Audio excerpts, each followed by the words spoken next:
La discussione in Commissione si sviluppa attorno ad un confronto che naturalmente è interlocutorio.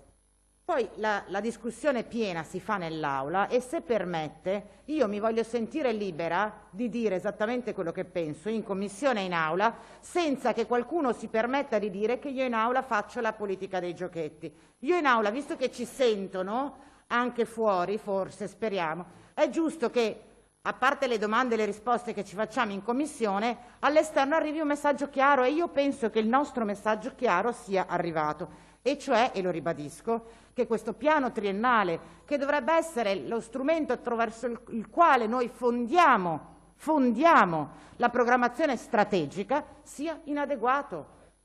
Sì, infatti, però mi lasci pure finire l'intervento, così magari lo... E il problema, lo dico a lei, lo dico al consigliere Favero, non è la quantità, ma è la qualità. E se lei ribadisce che la filosofia alla base della pianificazione strategica triennale del settore turistico colpito dalla pandemia della Regione del Veneto è, ho trascritto le sue parole, non fare un programma dettagliato, conferma l'inadeguatezza della scelta. E io non lo so cosa pensano gli operatori turistici, perché in Commissione non ci avete fatto fare le audizioni sul punto. Io so che lei questo piano se lo deve far votare dal Consiglio regionale, non dagli operatori turistici, perché è normale che un operatore turistico abbia una chiave di lettura. Il decisore politico non dovrebbe rincorrere il consenso dell'operatore turistico, ma dovrebbe avere una capacità di lettura e una responsabilità diversa, che non è quella. È ovvio che sono contenta se mi erogate le risorse a pioggia con i bandi di gara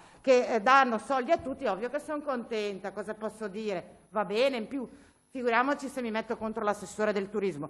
Chi invece fa il consigliere regionale prova a suggerire delle visioni diverse da quella, è assurdo pensare di fare un programma dettagliato nel 2022 dopo la pandemia, perché la pandemia non è una parentesi che è iniziata a febbraio del 20 e speriamo finita a marzo 22, che è stato 2 anni di blackout, e adesso possiamo ricominciare con le politiche turistiche esattamente come prima, o come qualsiasi altra politica di qualsiasi altro comparto.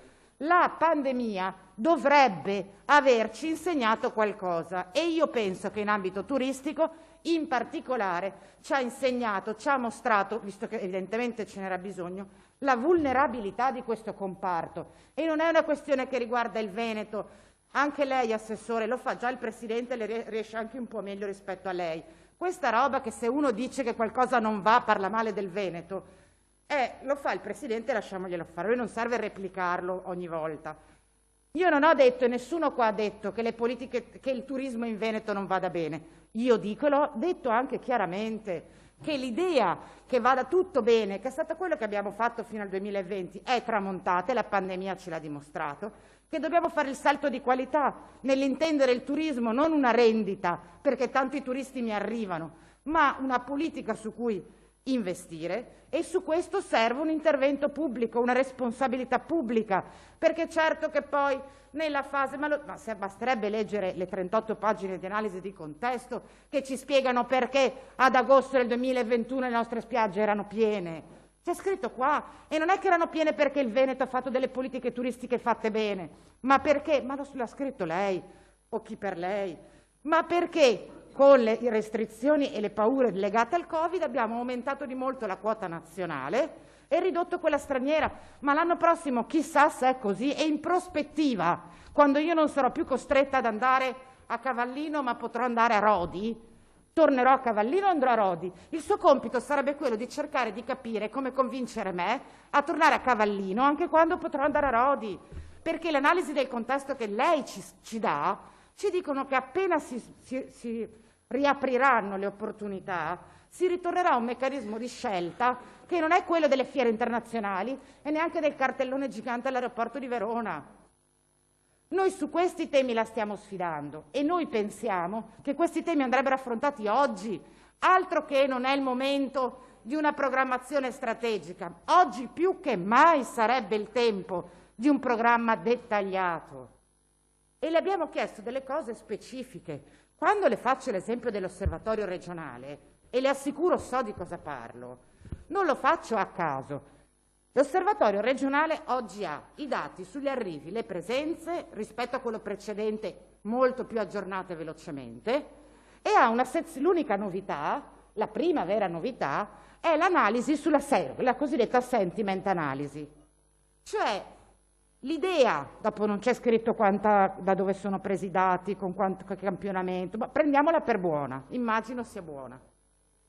Quella sentiment analysis ci dà degli elementi di riflessione. Cioè io perché spendo dei soldi per chiedere una sentiment analysis? Perché penso che con i dati che ricevo produco, implemento, modifico le mie politiche pubbliche.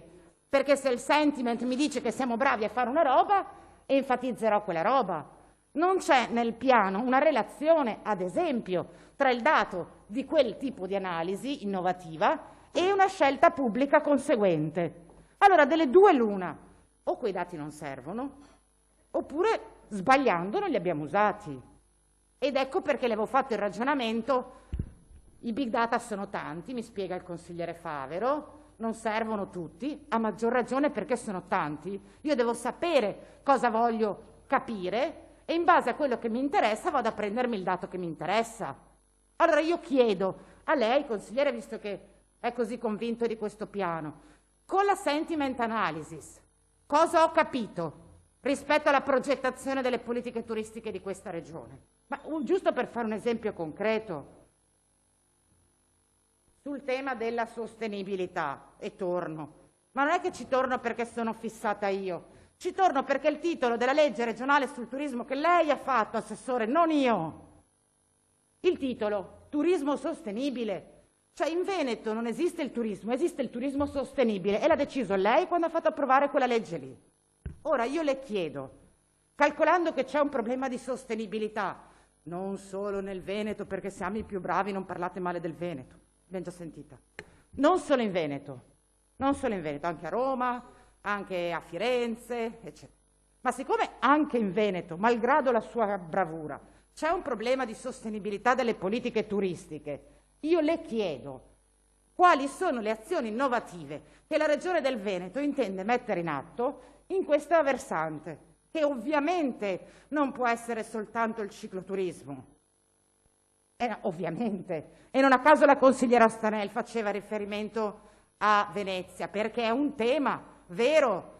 Del futuro di Venezia non si occupa questo piano, ma si occupa, dite, un grande laboratorio di idee che è a Venezia per la sostenibilità, che non è neanche citato qua. C'è un piano da centinaia di milioni di euro che vede la Regione, il Governo impegnati per una prospettiva di sostenibilità, non è neanche citato e dunque in coordinamento con questo piano. I soldi li mette la Regione, mi risulta, quindi... Assessore, dopo casomai in dichiarazione di voto può intervenire, grazie. Altro tema, dovrebbe esserci, ma anche qua lo dice la legge che ha scritto lei, non glielo dico io. Il piano triennale dovrebbe contenere l'analisi, il quadro dell'offerta turistica. Ma è la lettera A, la prima roba. Cioè io per capire come devo sviluppare le politiche turistiche dovrò avere un quadro delle offerte turistiche, visto che, come dice lei, non siamo la Puglia che abbiamo solo le spiagge. Abbiamo una complessità di offerte turistiche che non è ininfluente, che riguarda la nostra regione, che è una ricchezza, che forse è anche uno degli elementi che ci ha consentito di sopravvivere, proprio perché abbiamo una pluralità di offerta, ma che non può essere ininfluente rispetto alle decisioni che ne facciamo di politiche turistiche. Ultima questione. Gli ho chiesto esplicitamente le politiche pubbliche, gli investimenti pubblici in ambito turistico, a parte le fiere, i grandi eventi, i fondamentali cartelloni pubblicitari negli aeroporti, i fondi, lo dico perché abbiamo discusso in commissione, è scritto, una delle azioni che secondo lei non dovrebbero essere dettagliate è anche quella della grande operazione portale dell'accoglienza negli aeroporti, ma non importa. Assessore, ma io posso fare il mio intervento? Posso farlo? No, io non sono convinta delle... Assessore, per favore, dopo poi la facciamo intervenire per dichiarazioni di voto. Grazie. Beh, non credo che l'assessore possa intervenire per dichiarazione di voto, però... Detto questo, io le chiedo cosa si può fare, quali sono le politiche pubbliche che si intendono mettere in atto, non dettagliate, neanche, come dire, specifiche, perché a me è abbastanza chiara la differenza tra il triennale e l'annuale. Il triennale non a caso si discute in Consiglio. Col piano annuale non si viene in Consiglio perché il piano annuale è la traduzione in termini analitici, puntuali, dei grandi obiettivi del piano strategico triennale. Ma lo dice la legge, dice che è l'attuazione, dice la legge, sempre quella che ha scritto lei. Il piano annuale è l'attuazione dei piani strategici del triennale. L'impostazione non la stiamo decidendo noi, ce la sta suggerendo lei, ce l'ha suggerita lei, ce l'ha indicata lei facendo questa legge. Quindi se la filosofia è quella di non dare un programma dettagliato, è una filosofia sbagliata rispetto alle finalità che la legge indica rispetto al triennale, non rispetto alla mia opinione. Con buona pace degli operatori se le dice che sono d'accordo con questa impostazione. Allora, queste sono le questioni che noi abbiamo posto e dispiace. Ne ripeto, scusi perché non ho finito la domanda, quali interventi, investimenti pubblici? Perché la relazione, ha ragione la consigliera Ostanel, qui non sono citati i fondi comunitari e non è che perché ne abbiamo parlato 2 settimane fa in quest'Aula lo do per acquisito che ci siano. Non c'è scritto cosa intendete fare o in che modo le politiche comunitarie incrociano la vostra programmazione, visto che le politiche comunitarie in ambito turistico non possono essere in distonia rispetto alla nostra programmazione. Per inciso, saprà meglio di me che le politiche comunitarie in ambito turistico parlano esclusivamente di sostenibilità, l'assente di questo documento. È uguale col PNRR, Assessore.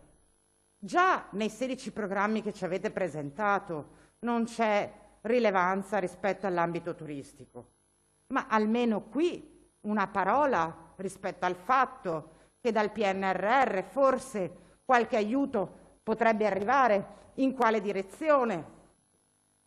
Ecco, per questo diciamo che è un piano inadeguato. Uno, rispetto agli obiettivi che la sua legge regionale pone in capo al triennale, non noi, in maniera analitica, con una serie di punti che qua non ci sono. 2, è inadeguato perché non corrisponde alle sfide enormi che il comparto turistico deve e dovrà affrontare, a partire dalla lezione della pandemia. La pandemia non sono stati 2 anni di buio, adesso riaccendiamo la luce, abbiamo scherzato e tutto ricomincerà come prima.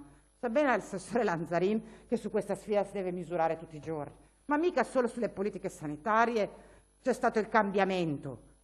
In tutti i campi, in tutti gli ambiti, e a maggior ragione nel campo turistico, calcolando che se tardiamo nella ripresa nel campo turistico lasciamo a terra imprese e comunità, perché come ho cercato di dire all'inizio, le perdite nel comparto turistico non sono recuperabili, non sono beni che non ho venduto e metto in magazzino e venderò l'anno prossimo. Le spiagge se non si riempiono per una stagione fanno chiudere le imprese. E proprio perché il turismo sta nei territori, quando chiudono le imprese soffre l'intera comunità all'interno della quale la destinazione turistica si sviluppa.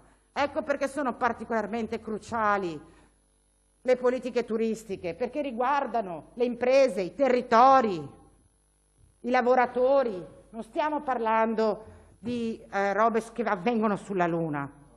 Ora, in questo quadro, dicevamo, è inadeguato il documento perché non affronta le sfide legate alla pandemia, o meglio, quelle che la pandemia ci ha lasciato in eredità.